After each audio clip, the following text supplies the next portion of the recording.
So, as I've said several times in the course of the day here, this is a person who confronts the troubles and dilemmas of our times, looks at them directly, does not flinch from that, and then leads us to actions, ways of thinking that deliver hope and give us our grounding, give us our footing, give us traction.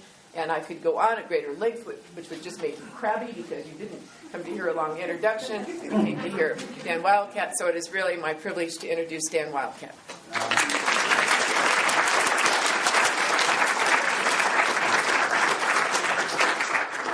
Agdaswa. Thank you very much, Patricia, and thank you, everyone at the Center for the American West. And I've just had a great visit today with my wife, Myrn, and we've really enjoyed Boulder a lot.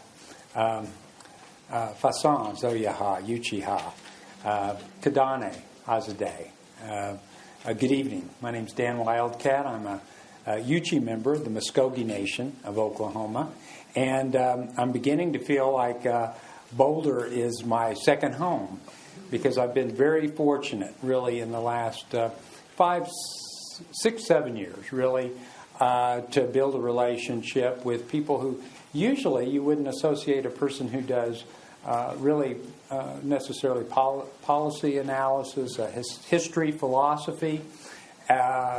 You wouldn't identify a person like me who does those kinds of things, of working with scientists at NOAA and at the National Center for Atmospheric Research, and then UCAR, the University Center for Atmospheric Research.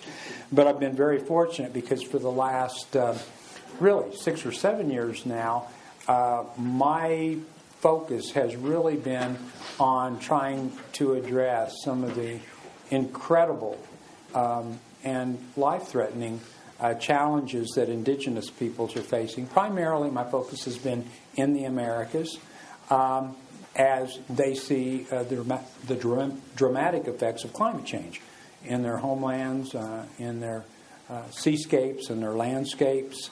And so, naturally, a lot of the work, kind of modeling and the scientific analysis of that phenomenon, it goes on at NOAA and at NCAR. So I get to be out here quite a bit, and but it's a beautiful university. My wife and I like Boulder, and so we're just glad to have this opportunity to visit tonight. So when I was asked to do a presentation tonight, and this shows that Kurt, I don't think, didn't know much about my sort of approach to these things, because he asked me if I was going to need a computer for a PowerPoint. And I said, I don't do PowerPoints. I said, this is as close as I get to a PowerPoint, and this would be a sort of what I would call a Yuchi PowerPoint. So watch very closely. That's it. That's a Yuchi PowerPoint. So, and I will cite Vine on this. I think Vine's attitude towards people who every time I went to a meeting with Vine, he would always say, don't do a PowerPoint, don't do a PowerPoint. And I heard recently a scholar say, I think what was in Vine's heart, and that was, he said, I'm not going to do a PowerPoint because what I found through experience that usually people who use such presentations have no power and they never make a point. And so we're going to avoid that. We're not going to go that route. So I'm going to tell some stories and talk to you a little bit about this idea of Indigenuity. And then I want to talk to you why I came up with this kind of crazy title about sort of exercises of indigenous ingenuity, Indigenuity, in an age of Cybernations. Where do I start? Well, this is a good way to start. A good way to start is to say that I think one of the great missteps of modern humankind is to buy too fully and too wholly into something called the nature-culture dichotomy. And I think that dichotomy, in fact, has been miseducative to our institutions, whether those be economics, whether those be politics, whether those be science itself. What do I mean by that? Well, what I mean by that is to the extent that since humankind became mindful that we had histories and were making histories, we became self-conscious of making histories. That until very recently, the cultures that we participated in, where we found our identity, were literally emergent out of the landscapes and seascapes that we called home. This is a simplification, of course, just to be provocative. Our cultures were literally emergent out of these environments, these ecosystems, these landscapes and seascapes, where our physical culture, our clothing, our dwelling, our food, our technologies, our behavioral features of our culture, our custom, our habit, our ceremony, and our symbolic features of culture and communication. Language, the kind of iconographs that we use to identify who we were as native people. On this planet, everyone, we share a much richer heritage as humankind, as peoples. If we look cast that long gaze back in our people's histories, we would see that until very recently, everyone in this room, your ancestors were members of tribes before they were members of nation states, citizens, I should say, of nation states. Nation states are a very recent phenomenon in human history. And I would argue that one of the things that you can 7th graders, 8th graders get it the first time they have to take a geography course. They get it just immediately. That when you start asking them how you understand the incredible diversity that exists. Is this too loud or too? No, we have another issue. Don't worry. Oh, okay. Okay, I just want to. If I'm hurting your ears, let me know. I'm speaking rather softly for me because I've got this mic on. But if you get with 7th or 8th graders and you start talking to them about Seminoles of Florida, and you talk to them about White Mountain Apache, Western Apache of Arizona, start talking to them about Lakota, Dakota, or Nakota speakers of the Northern Plains, or the Dene of the Four Corners, or the Anishinaabe, the Adawa of the Great Lakes, and you start asking them simple questions. Do you think the homes that the Seminoles lived down there in the Everglades, what we call the Everglades today, look like the homes of the White Mountain Apache? And of course, you've been talking to them about geography, and they look at it, well, of course not. They lived in very different places. Was their clothing similar? Well, no, not really. How about their diets? Some overlap, but very unique. Is it surprising that in ceremonial life, the central feature of the ceremonial life of Plains Indians surrounded the bison? And they go like, well, of course not.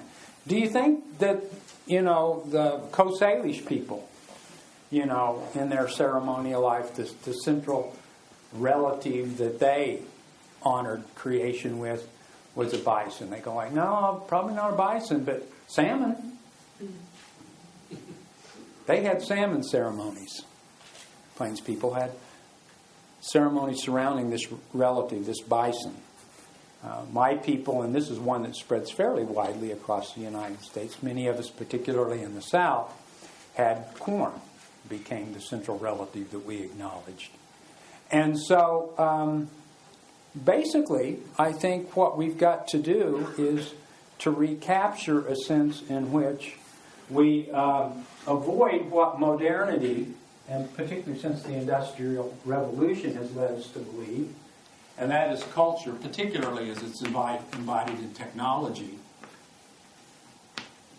is something that we use and think about to change nature, or now it becomes the environment. to fit us. See, that's how you know you're civilized. When you can control the water. When the mountains are no problem if you have enough explosives. You can build a hole right through the center of the mountains. And we think about civilization, we think about progress primarily in those terms. In fact, nature becomes something that we make great efforts to control or appear to control. And now culture takes on sort of this relative autonomy to landscapes and seascapes where people live. They're tools. We carry them with us wherever we need them, wherever we use them. Of course, this is an extreme. I mean, it's never deterministic in this way. And so in my work, and this is greatly indebted to Vine Deloria Jr., I started thinking, well, what we need to do is we need to recognize that it's not this one way or the other, but we need to think about this symbiotic relationship. Wherein, point one tonight, we have to restore the symbiotic relationship between peoples and place, cultures and nature. And if we don't, I don't think the planet will be able to handle the kind of life systems that it currently does. Right now, the one-size-fits-all culture that some institutions in the world seem to want to export all over the world seems to suggest falsely that wherever humans go, biological diversity declines. Which makes me wonder sometimes if we haven't become the invasive species of the planet. Are we the weed species of the planet? Well, this is the good news. The answer is no, we aren't. Because we're not hardwired to behave that way. And we have examples, luckily, throughout the world of people who in their very recent memory and history can call upon traditions where they were still engaged and still continue to engage in a symbiotic relationship of people and place, of nature and culture.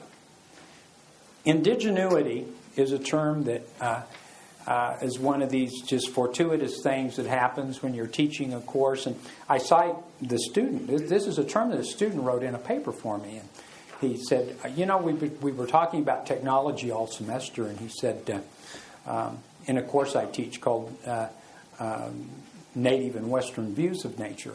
And he said, I think when we talk about technology, we're not talking, technology bad or, technology is going to solve all the questions. He says, what we're really talking about, we've got to figure out ways to apply indigenous ingenuity. And then he collapsed the two. His name's Curtis Kikaba, member of the Kaw Nation, of the Kansa people. And he said, what we're talking about is indigenuity. And I thought, man, that's it. That is beautiful, And of course, about 6 months later, I was working on a spec. I said, Curtis, I'm going to cite you in my book because, that's what we were talking about all semester, but you named it. And I said, can you give me that take-home exam you wrote? He said, I threw that away a long time ago. He was on to the next course, right? But nevertheless, that was something I was really impressed by because indigenuity. The challenge is, and I've got a lot of allies. Any of you in here that have been involved for at least 2 decades, maybe 3 decades, in talking about what constitutes appropriate technology, isn't that indigenuity? The technology you employ should fit the site, the place where you're going to use it. There are some places where it's not going to be feasible for you to use wind energy. There are other places where it's not feasible to use photovoltaic energy, solar energy. You have to consider the place. We don't live in nature in the abstract. Or do we? Is that part of the problem? Is part of the problem that basically we spend so much time in environments such as we're sitting in now throughout our days and lives that let's be honest, if this is the basic environment that you live your life in, should you be surprised that people complain about us thinking in boxes? We live in boxes. We educate our children in boxes. I'm going to forewarn you. People always ask me, what's my discipline? And this is my story, and I'm sticking to it. I'm an undisciplined scholar. I don't fit neatly in any discipline.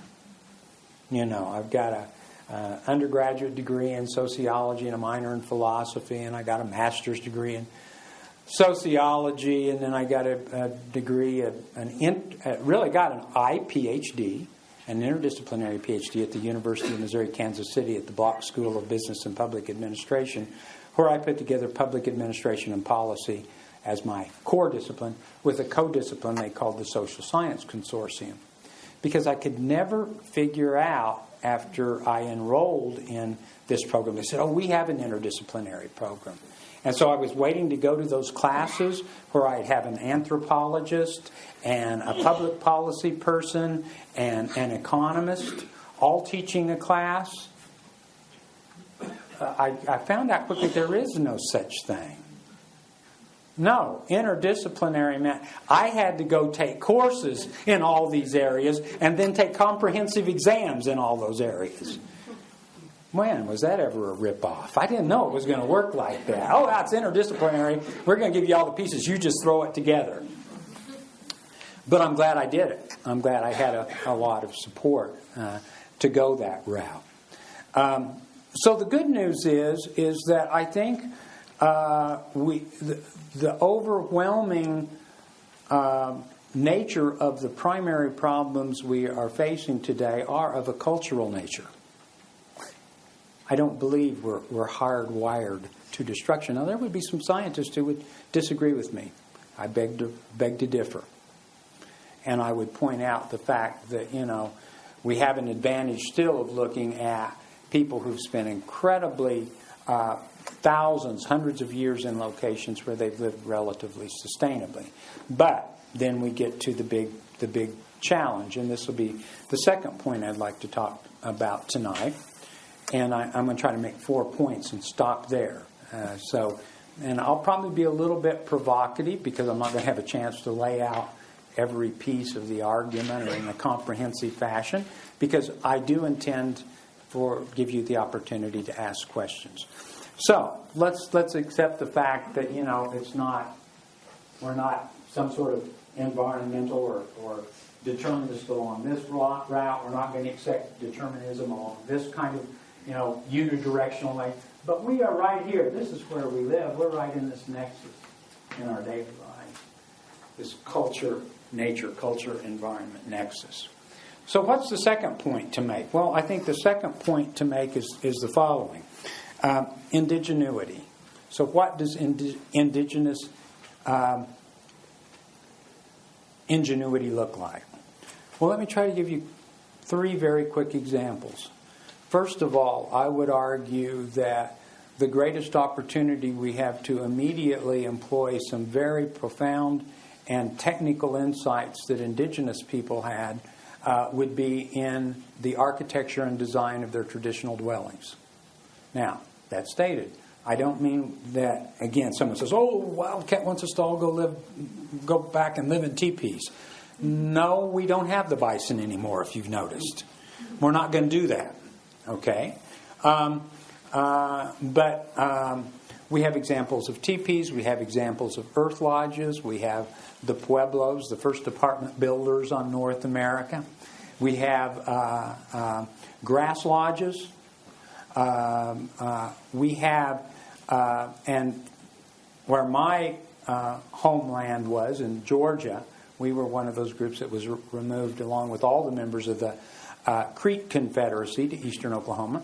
We spent most of our time, 7-8 months out of the year, living in dwellings without walls. We lived under arbors. We didn't need walls. And what I find very interesting is that as much as we're doing sort of, in terms of, looking for LEED certification for this, whether it be gold, platinum, or silver, that we really haven't investigated what we could do in some fairly immediate steps just in design, in opening up the places where we work and live. And I think we would be better for it if we had walls and windows that were open. Of course, that means you have to unplug your headset, turn the music off, so you can take full advantage of hearing, what's around you. Architecture and design is incredible. We had a gentleman come on our campus and help us build a switchgrass arbor. And what I found out about switchgrass, which I didn't know, is that switchgrass is extremely wind resistant. It has a high insulating factor, switchgrass thatch. It breathes, although it has this incredible insulating factor, it breathes, it allows an air exchange between inside and outside. And I'm thinking, so where are the materials engineers and scientists that are looking at how could we come up with something like a switchgrass, material to make walls in homes out of? I would say that's a very high-tech application of indigenuity. But it's going to take some work.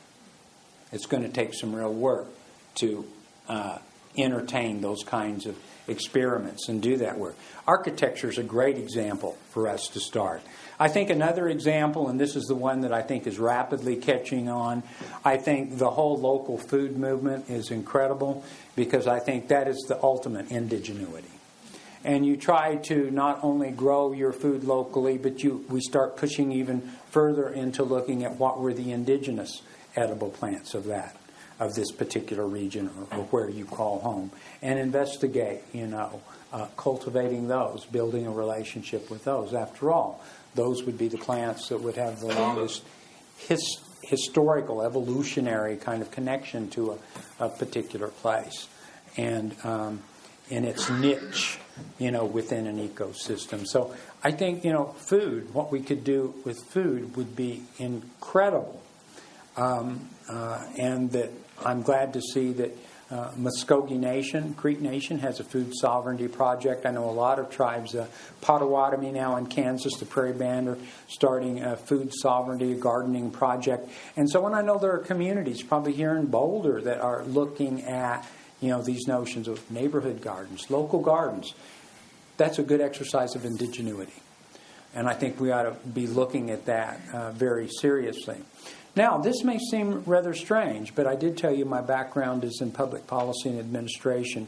And I'd suggest to you that there's an insight that we can honor that comes from some Native traditions. You can't say all, this is the point. We were so incredibly diverse that, I try to avoid making, global generalizations about indigenous peoples. But there's some things that were fairly widely shared, although not always understood the same way. I've talked a lot to people from the Haudenosaunee, or what's sometimes referred to as the Iroquois Confederacy, and they talk a lot about this 7 generations concept they have, and their concept is very much 7 generations into the future, and how we ought to think about that when we plan. I've heard another version of that from a Dakota man who said, well, their understanding of 7 generations, and it just seems to be, it resonates with me because when I think about this, I can kind of relate to it. And they said that, what he said is, every one of you lives in the 7th generation. But to be cognizant of that, what you have to think about is the knowledge that came from your parents. Here you are. You're in the middle. From your parents, your grandparents, and your great-grandparents. You have to have that gaze, that acknowledgement that your great-grandparents, your grandparents, and your parents had knowledge that was practical, that was useful, and that we would do well to heed today.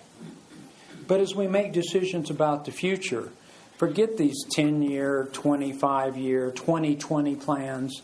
What we should do is we should use 7 generations thinking. So we're thinking we're going that 3 generations back. We're that center generation right now. Each of you is in the 7th generation in this model, in this the way I describe it. And then you think about your children, you think about your grandchildren, and you think about your great-grandchildren. That's the frame of reference through which we are cognizant and really involved in some sort of circumspection about what we choose to do and what its consequences will be. I would argue that's a fairly practical and reasonable way that we might think about making decisions about land use, about water, about energy. So Indigenuity is really this rejection of the notion that we should find a one-size-fits-all, a magic bullet, a magic pill that's going to solve the problems we're facing here. The problems we face and how we address them have to be related not to nature in the abstract, whether it be human nature or the other than human relatives we share this planet with. It has to be very grounded, literally, in that place where you live, in that place you call home. Native people have a lot to share in this respect and to offer. So that's my second point. If we take this seriously, I think there's an attempt to really do some fairly radical experiments with this kind of exercise of indigenuity in our thinking, in our behavior, and in our institution building. So, I hope that's good news. Now, the bad news is that I think we have to accept the fact that the dominant institutions, such as universities, I'm not going to tell the story about universities, Patty wants me to, but maybe after tonight I'll tell it. But Vine always used to say that Vine Deloria Jr., that universities were the most conservative institutions on the planet. We think of universities as great liberal, change agents. And you just think about it. Think about how we confer, highest academic accolades and honors. It really hasn't changed since the earliest, universities 500 years ago in Europe. I mean, we still have, you have to basically, be judged and evaluated by the other people who've studied the whole thing. And you have to read all their work and understand it. And anyway, to make a long story short, we've got very tough work, and the challenges are real when we look at how we are going to change institutions in this society. Whether those be economic, whether those be political, whether those be education. But this isn't an exact quote, but something like this is always attributed to Albert Einstein, who was observing colleagues who repeated the same experiment over and over and over, and yet expected to get a different result each time. And I think that's one definition for insanity. You shouldn't expect a different result. We've been trying the same thing over and over and over. And so what I would like to modestly propose, and I think we have allies, many allies. We need allies. We need people who are recognizing the same institutional and very powerful structural failures and obstacles we have to try to address some of the dysfunctionalities we find in the world today. I would like to suggest to you that it's time maybe to honor and not romanticize in any way, but honor the First Nations of this land and their own intellectual traditions, their own intellectual heritage. And this is going to, that's a pretty radical statement because, this kind of linear view of history would sort of propose the notion that there wasn't anything valuable for Lakota peoples or Anishinaabe peoples or the peoples of the Southwest, Apache Pueblos, Dene peoples, or those Coast Salish peoples. There wasn't anything that they could offer, the people who came, to this land from afar, to this shore. Well, I would beg to differ. Certainly our histories were interrupted with a colonial imposition of government and economic systems that were not ours. Okay? And so I think we have an opportunity now it's fraught with all kinds of challenges. But to say, let's try something different. Let's try and see if we can understand what would happen. And I'll go through my quick list. This is just a very quick list, and it's much more profound than it'll seem, because these aren't just like a shopping list. So what would be an example of how you could change institutions, and what would be a cultural example? Well, one cultural example would be, I would recommend to you that we would do well to look at linguistic traditions and cultures on this land of people who never had a word for resources in their vocabulary, but who instead saw plants, animals, the land, air, and the water itself as relatives. And if you took that seriously, the way we would conduct ourselves would change very dramatically. You don't treat your relatives like resources. Not in my family. You'll get put in your place very quickly. If the only time you show up is when you need something or want something, that kind of ATM model, of relatives isn't going to cut it. And yet, I would put forward to you, isn't that the model we've been operating with on this planet for the last 200 years? We've been doing a lot of withdrawals from the planet. We haven't been putting much good back into it. And that's because we treat relatives like resources. So I would say there's some fairly sophisticated consequences to adopting a worldview where you would begin to conduct yourself in terms of acknowledging the balance of life on this planet other than human life as having value, intrinsic value, and that the real question is, how do you conduct yourself in a responsible, in a respectful way in your human life? I don't think that's romantic at all. I think if you want to find a romantic ideology and a myth, try the one where it says that man's in charge of the planet. I think that's one of the largest myths we have. We're not in charge. We have a tremendous impact on the planet. So people ask me, so the fourth point is kind of, the good news is the second point. We do have some examples of things we could do some serious experiments with. Architecture, food, even new models of planning and social organization. The bad news is the institutions that we find ourselves in are fairly well established. And it is not easy to kind of, think within those institutions that you find the space or room where you can do this kind of innovation or indigenuity. So you've got to find those, you start creating those spaces. Maybe alongside of, maybe where there's a little vacuum in an existing institution. You just try to find those places where you can do that. Now, here's my fourth point, and then I'm going to stop. Because why do I have this discussion of indigenuity in the age of cybernations in the presentation?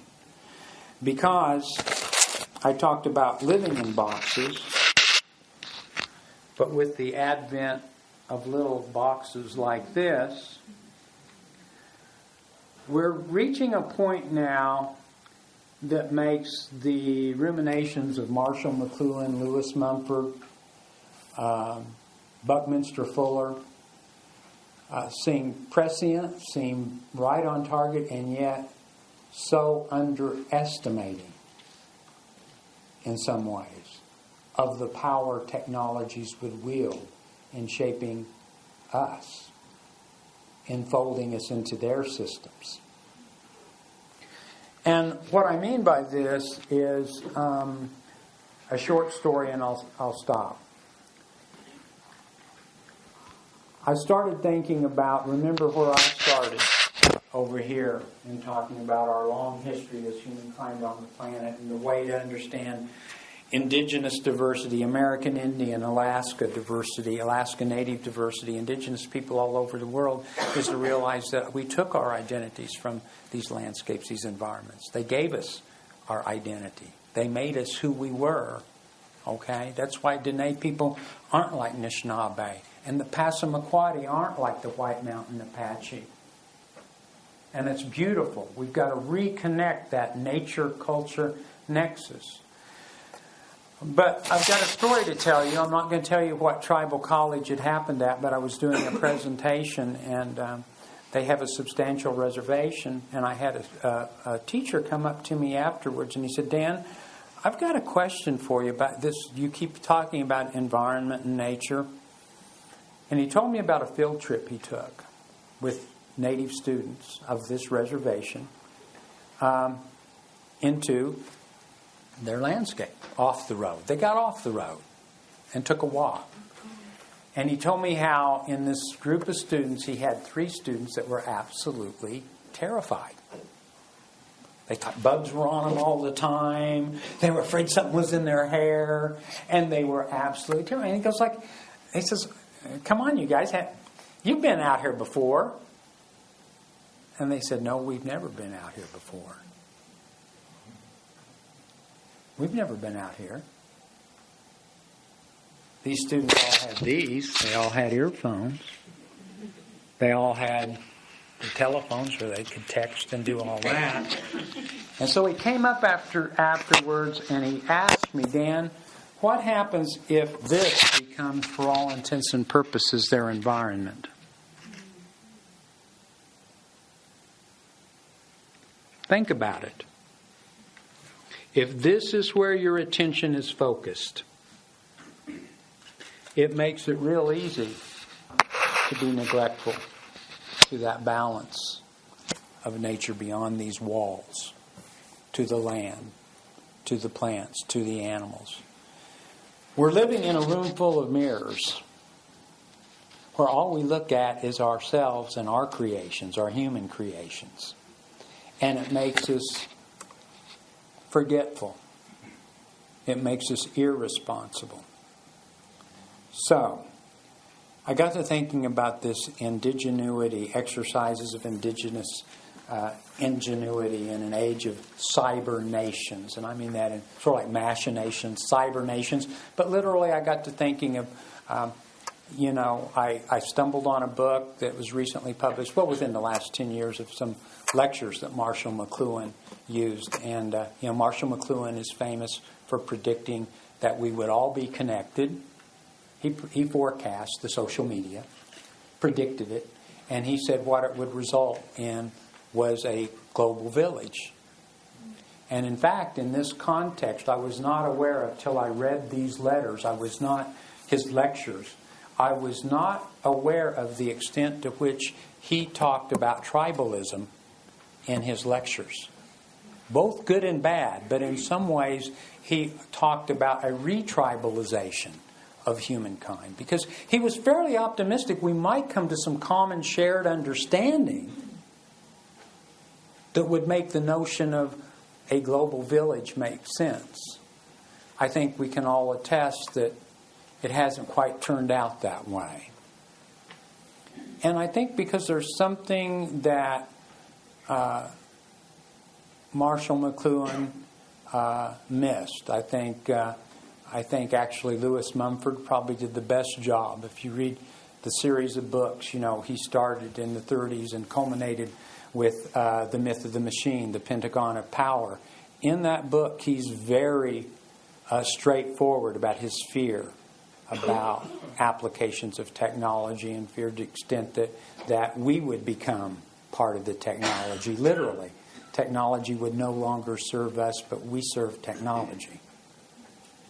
Seems to me we're very close to that point. Very close to that point. And it creates this incredible, disorganization in our lives, psychologically, spiritually, socially. Because you don't have to pay attention to where you are. I mean, you're somewhere else.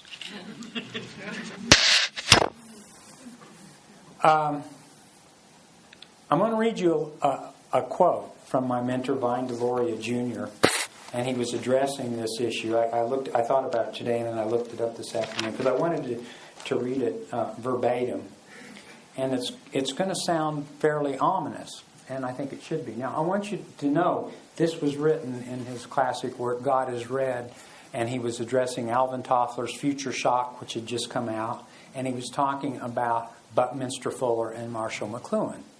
And he said, it looks like we're not going to be Spaceship Earth. We're going to fail that experiment. And it also looks like, we're not going to become the global village that was anticipated. And this is what Vine said.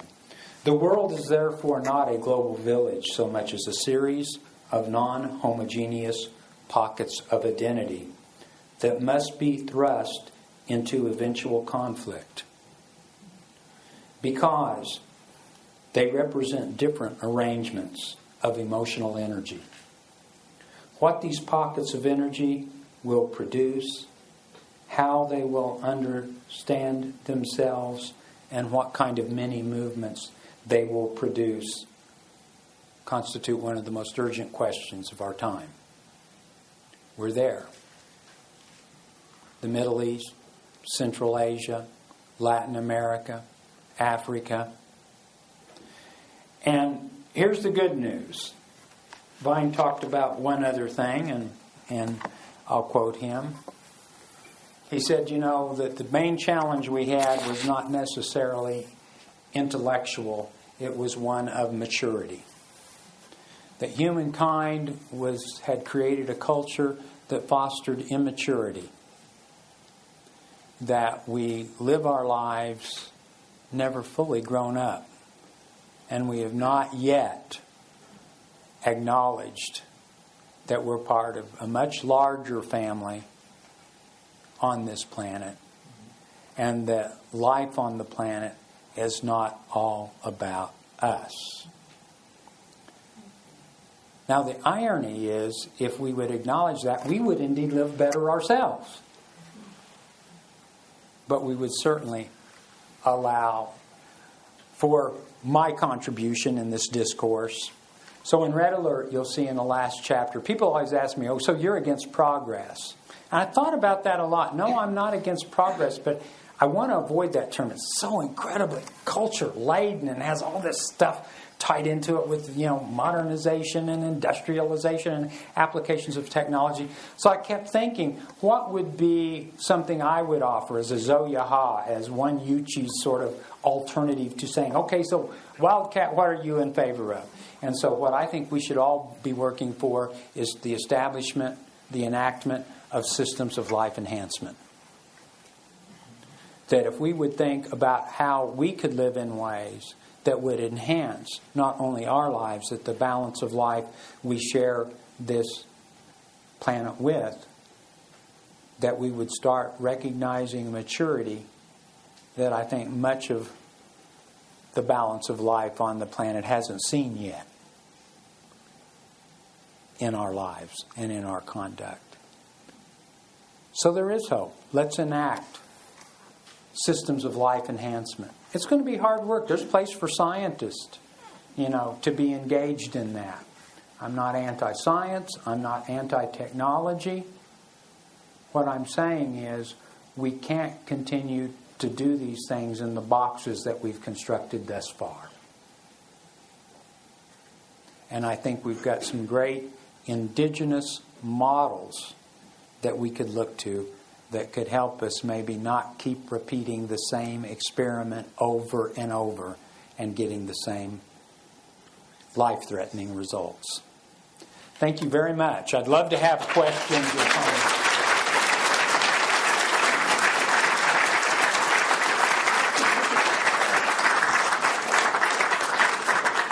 Questions, and if you'll just and stand up please and speak loudly. You don't have microphones, I do. So I was wondering if you are familiar with the organization Architecture for Humanity. I am very much. It sounds like it would be a wonderful mix. I think This Architecture for Humanity, and then there's also an organization that I think relatively recently formed. We've got Doctors Without Borders, but now there's an Architects Without Borders, I think, that's getting organized. And I think these are hopeful, opportunities. Now, I'm hoping that the architects aren't going to take their prepackaged plans with how they're going to build those homes and just go to these places, but are actually going to talk to the communities and look at the landscape or the particular environment where we need to build dwellings, and really maybe listen to what people there could tell you they want and what they need. And so, but I think that's a space there where I think there's real opportunity. So thanks for bringing that up. Yes? Okay, so on the radio, and how we hear, especially from our age, that we're just thinking for retirement, and it's just such a stressful thing because no one ever has enough money to retire. Yeah. And it was perfectly formal.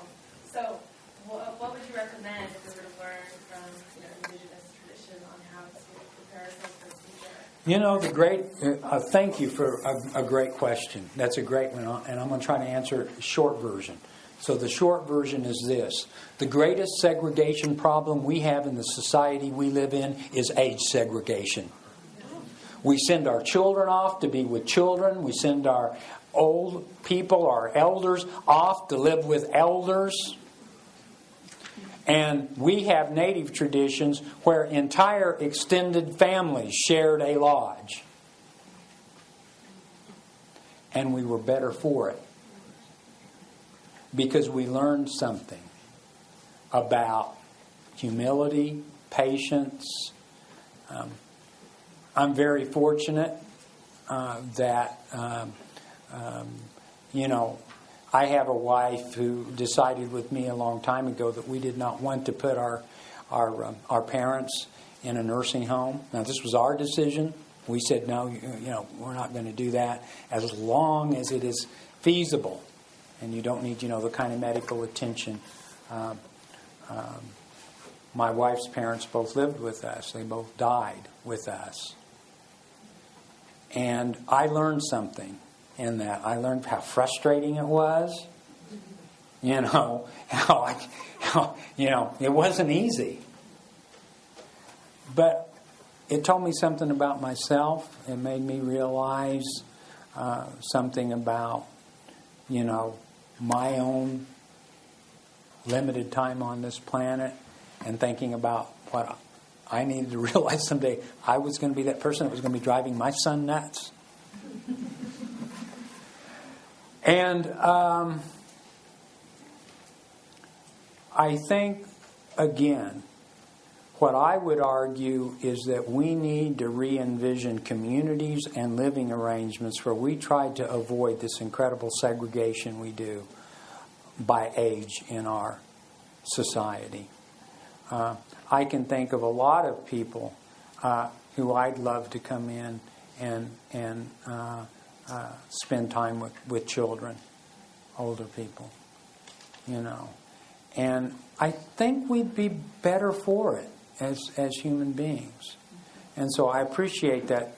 So I'd be thinking maybe in home design, community design, to try to figure out how we can create communities where we can live in closer proximity and be serving each other. So, that's another deal. I mean, I'm not an architect, but I like architecture. And what I've read about the new urbanism and some of that to me really might be another space where there's some real opportunity here, creating, these village enclaves within what were these, inner city wasteland. I mean, that seems to me that'd be great. I'd like to be able to walk to work. I'd like to be able to not have to, bus or send a child clear through traffic to go to school. I don't think that's romantic. I think that's realistic. We would consume much less energy, particularly carbon energy, and we would build a stronger social fabric. And I think that's something that's very much threatened in the way we live today. Very few of you, I suspect, live in communities. You live in neighborhoods. You live in suburbs. Do you know your neighbors? I hope you do. A lot of people don't. They don't know who lives behind them, in the lot behind them, or 2 houses down. Oh, they know their names, but do you ever have a meal together? This, I think, is again an excellent example where we have some examples within indigenous traditions that we ought to re-explore. Thank you for the question. You bet. Yes. I am a doctoral student at the University of Colorado, Denver. Okay. And something that you said really kind of reminded me of a lot of my fellow doctoral students that are not going to be graduating probably ever have a lot of that sense of ingenuity. Indigenuity. Yes. And I just was wondering if you could comment or have any suggestions for surviving that higher look as far as a doctoral student. You're going to make me tell this story about higher education, aren't you? Okay?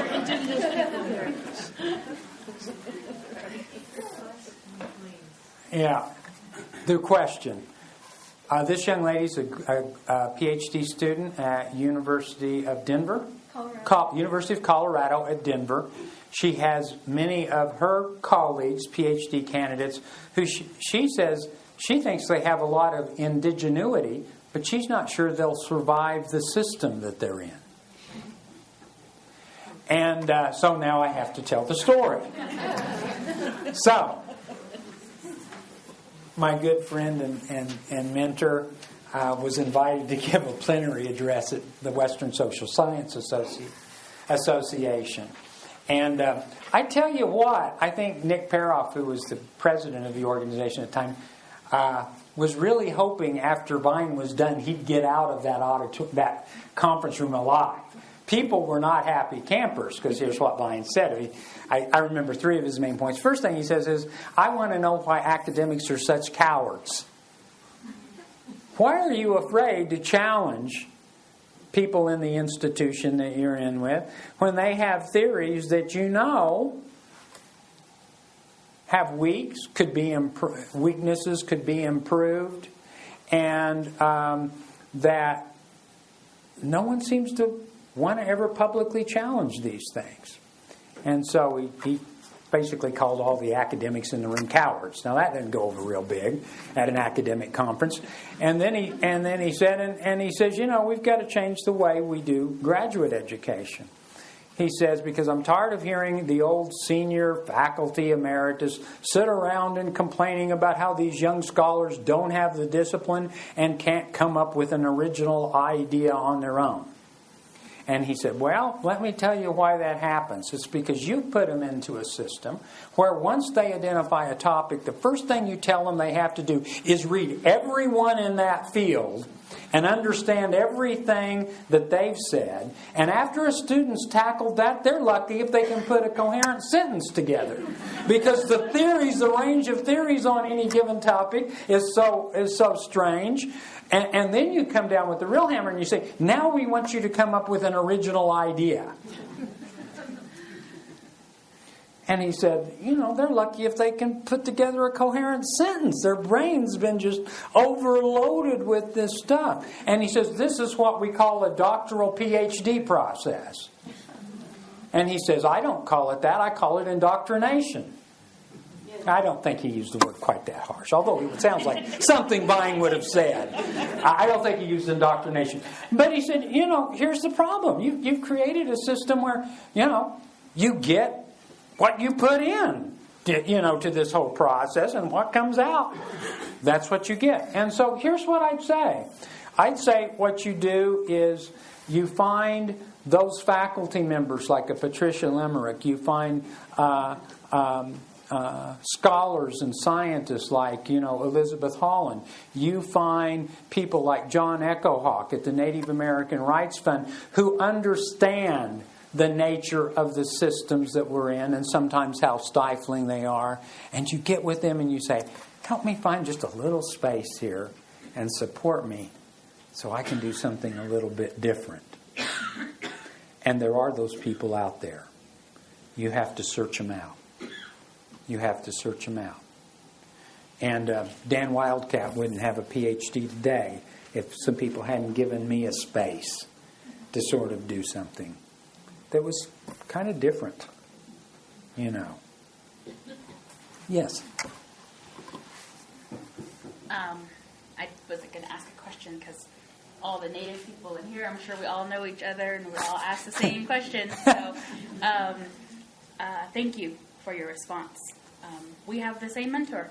My mother was his TA at University of Arizona before I was born. Your mother was? Marlene Hosky. Ah. So she was Vine's TA, and so I read Vine at 6, and I read Vine at 36.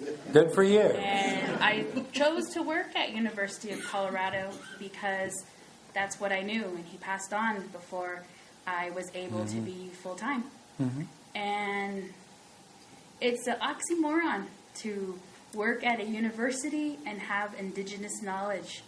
And what my question to you is, what is either your most used Vine quote, or personally and professionally, but the one that is most meaningful to you? Boy, that's an almost impossible question. You have to pick one, though. Yeah, I have to pick one. Because I asked my mother that same question, and it changes each. Right. Probably any given day. 30 years. Yeah, probably So any given day. My one. So if I ever do presentations and quote you, I want to be able to use that on a PowerPoint. First of all, don't ever use that on a PowerPoint now. You're really crossing the line here, okay? Remember, that's memorable. That wasn't Vine's words, but that was his cinema. He didn't want to see PowerPoints because, usually the people who present them don't have power, and they usually don't make a point. And so that was kind of Vine's flavor. But a quote. Well, I'll tell you, the best advice I think he ever gave me, and I try to stay true to it, and you can see if you agree if I've accomplished or fallen short. By way of a short story, why is Vine Deloria Jr. probably remains the most well-known, and most American Indian scholars aren't, but in the general population, the cultural landscape of the United States of America, why is Vine Deloria probably the most well-known? Because if you go back and look at his books, Custer Died for Your Sin, God is Red, We Talk, You Listen, Red Earth, White Lies. If you look at the vast majority of his books, he avoided academic jargon, and he tried to talk about complex ideas in fairly straightforward English language and prose. And the best advice he ever got me, and this is very appropriate to young scholars, when he asked me, would I contribute chapters? He says, I've got this little book, Indian Education in America, and I want to redo it, but I need to put some more stuff in there. So I want you to write these chapters, and we'll situate them in between mine. And that is, Power and Place, Indian Education in America. Vine Deloria Jr. and Dan Wildcat. So, man, I was just, overwhelmed. God, this is great, So I stopped working on my dissertation and started writing these chapters. And I remember I sent him some. Now, I don't have these emails. I wish I did. But I got back, like one of the first emails I got back was, good work, Wildcat. Who's going to read this stuff? And I was going like, what? Who's going to read this stuff? And so I immediately got on the phone and I called Vine. I said, Vine, I'm not quite sure I understand. You said good work, and then who's going to read this stuff? And he says, you're writing like a real academic intellectual. And he said, is that who you want to read this book? He says, if we're going to have a real change in our communities, he said, you need to take that jargon out of there. And you need to write so that your aunts and your uncles could pick up the book, and maybe your nieces and nephews, and they could take something valuable out of it. I think the reason Vine Deloria Jr. is so well known, and his writing and his intellectual capacity is so well respected, he never went the academic jargon route. He tried to talk about complex ideas in ways that would resonate with the people that he wanted to have his ideas have some consequence with. Not just Native people, but non-Native people too. We need all the allies we can get. These institutions we are in are very rigid, very structured. So I would suggest, and so, this would be, we'll ask my cousin Wes. He'll be a good judge on this. He always calls out people who are blowing hot air. And he's hiding back there. See, I don't think he wants to come into the room and be identified as my cousin yet. He's going to wait and see what the reaction is. Is it safe to say I'm Dan's cousin?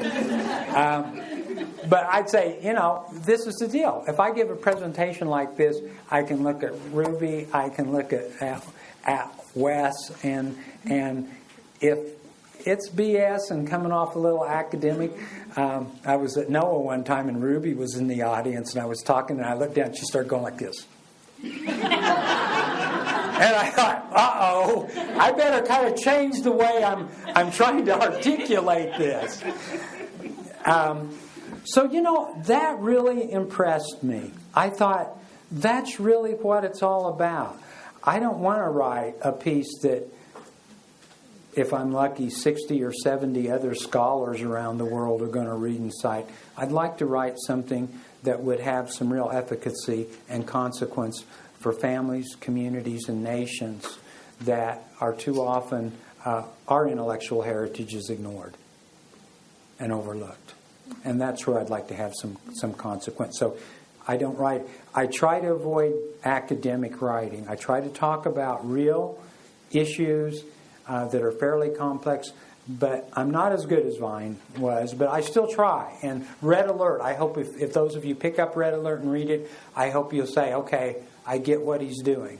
I'm talking about one of the most,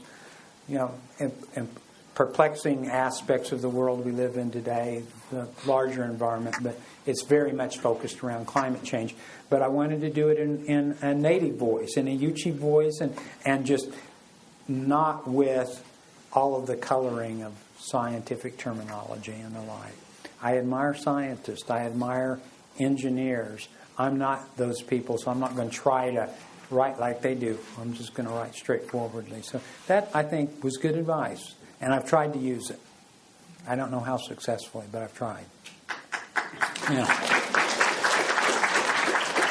One more question, and then maybe if you want to talk, we can visit out here in the lobby or...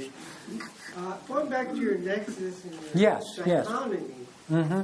you brought up some terms of Native Americans' respect for plants. Well, you're really talking about spirituality. Absolutely. Animistic views. Mm-hmm.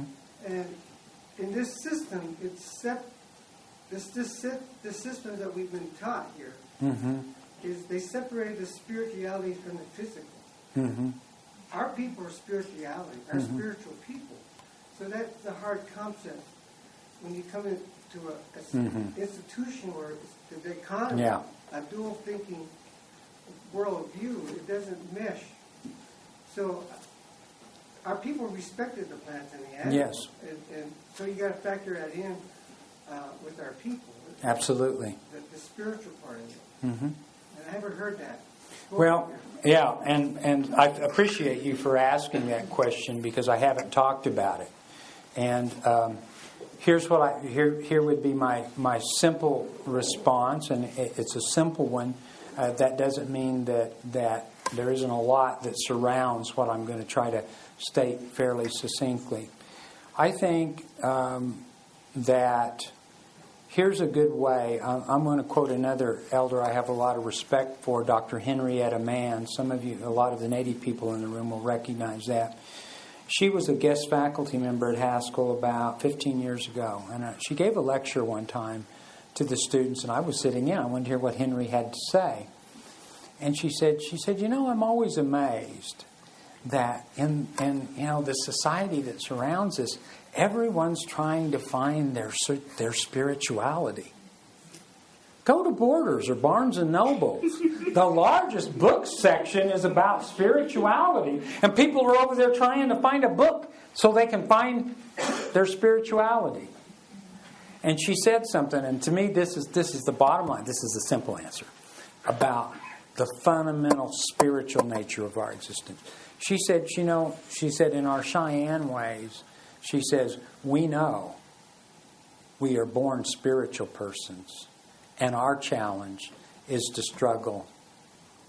We are born spiritual beings, and our challenge in this life is to figure out how to be human beings. Kind of turns it totally around. Science is all about our human beingness and our species and all of that. And she says, no, in Cheyenne ways, we start first and foremost with we are born spiritual beings. We are in this world spiritual beings. What's our struggle? We're trying to figure out how to be human beings. I appreciate the question, and that's would be the topic for a much longer discussion than probably what we can do tonight. But thank you. I would have been remiss if you hadn't asked that question and not pointing that out. So thank you very much.